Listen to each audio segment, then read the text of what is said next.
A recent study done on Catholics here in America found that 75% of them did not believe in the true presence of Jesus Christ in the Eucharist. A troubling stat considering how foundational the sacrament of Eucharist is to the Catholic faith. However, I don't think this idea of modernism, which is the disbelief of the supernatural, is exclusive to just Catholicism. We just happen to have more beliefs grounded in superstition than any other religion or faith.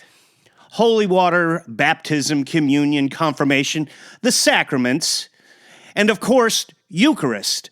What other belief system boasts a direct link that their creator and their savior is present at their weekly ceremonies? A very bold and brash claim on the part of the founders and the creators of the belief system. It takes a lot of faith to claim that and believe it. For all parties, founders, creators, clergy, and congregation. I don't know if I can give you more faith in the real presence of Jesus Christ in the Eucharist. What I can provide for you are reasons to have more faith, mainly biblical. And I should say that I can tell you with absolute certainty that I'm not going to be able to cover them all in this one video. But I'm going to try and get to the big ones in this video, and perhaps I'll have to do another video at another time. Okay, ready? All right, first book of the Bible, Genesis, chapter 3. Adam and Eve and the serpent. The serpent tempts Eve with the apple, and God already warned that they will die if they eat the forbidden fruit. Eve eats the forbidden fruit, gives it to Adam, and they can see good and evil, and they find out that they're naked, and then God comes along and, notices that they've eaten the forbidden fruit. And what happens is God says, from dust you came, to dust you will return, meaning he is going to die. Adam ate something that he's going to die. Is there anything in the future, a future fulfillment, that would give us everlasting life that we could eat, perhaps? Notice that the word eat or eaten in chapter 3 is listed 17 to 18 times, depending on your translation or version of the Bible.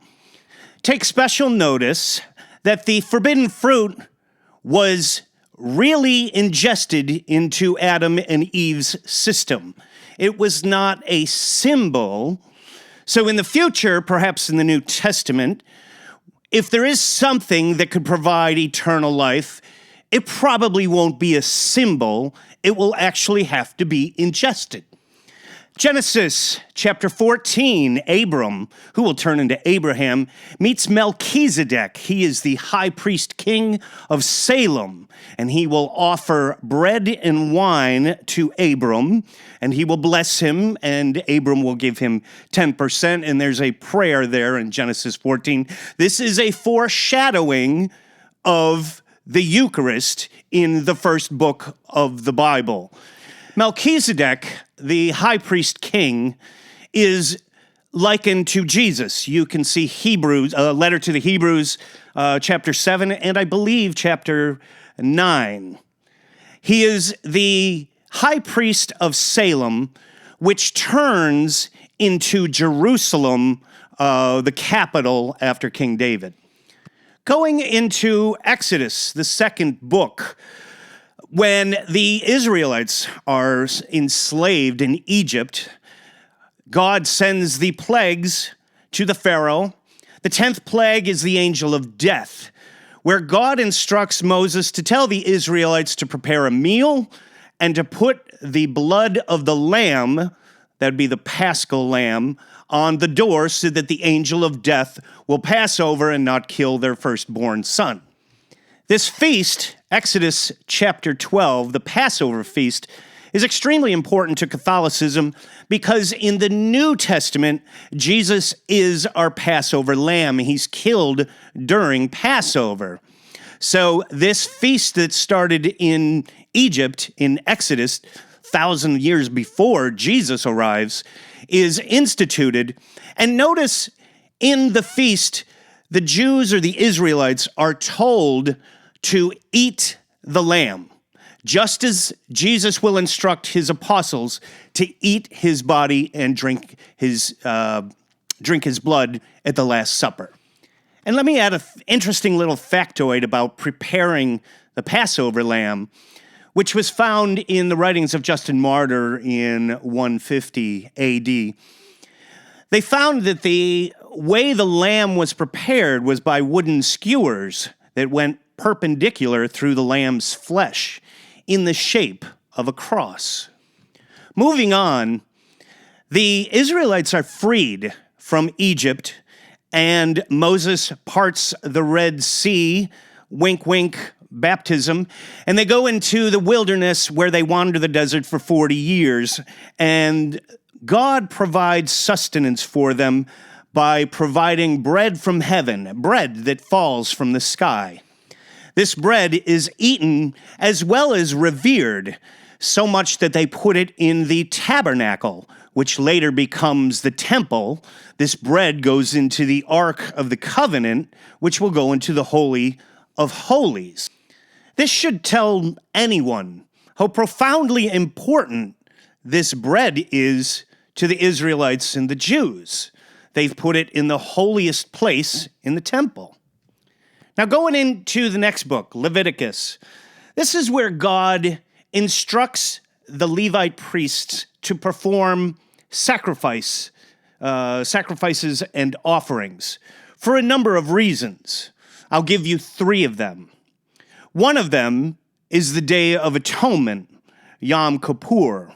You can find this in Leviticus chapter 16, verse 29 through 30. The next ceremony is a thanksgiving offering. You can find this in Leviticus chapter 7, verse 12 through 15. This memorial or ceremony is called the Todah in Hebrew or Eucharistia in Greek. And notice in that thanksgiving offering, the priests are instructed to eat the offering. And the last is the food offering. See Leviticus chapter 24, verse 5 through 9. In this food offering, it is instructed to do weekly, as well as with eating, and God says this is his covenant with the people. In the future, if anything should ever happen to these Levite priests, these high priests, or the temple, there's a lot of offerings and sacrifice that are going to be missed. Perhaps there is something that we could perform, some ceremony that would have all of these all rolled up into one. Maybe. Well, let's go into the New Testament. Let's start off with Jesus being born in Bethlehem. Many of you might know that the town of Bethlehem means house of bread in Hebrew. John's gospel says that John the Baptist called Jesus, "Behold the Lamb of God." Chapter 1, verse 29. That being the Passover lamb. Scholars point out that the Gospel of Luke actually has 10 meals foreshadowing the Last Supper.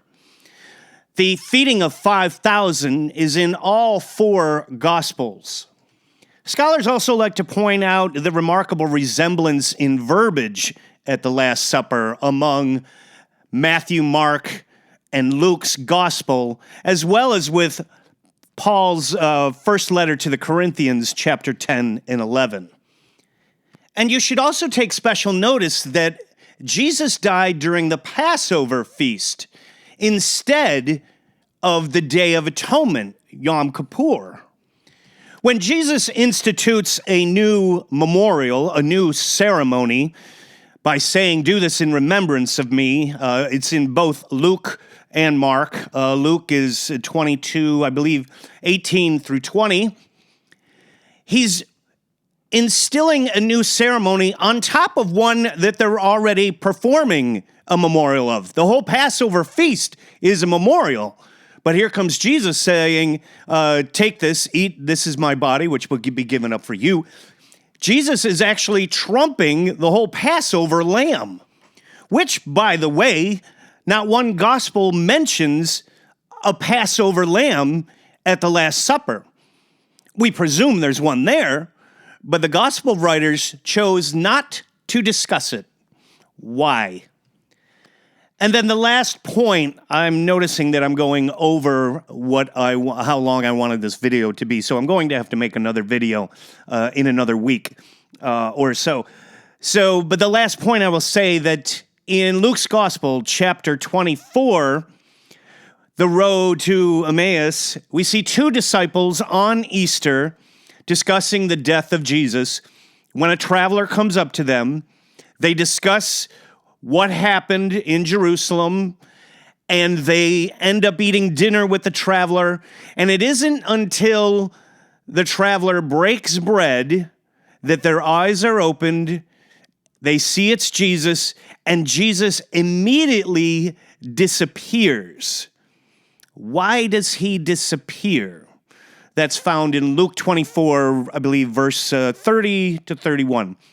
So I will make another video to continue this. I apologize for stopping here, but I just don't want to get into the rambling zone over 10 minutes, which I have. Thank you for watching.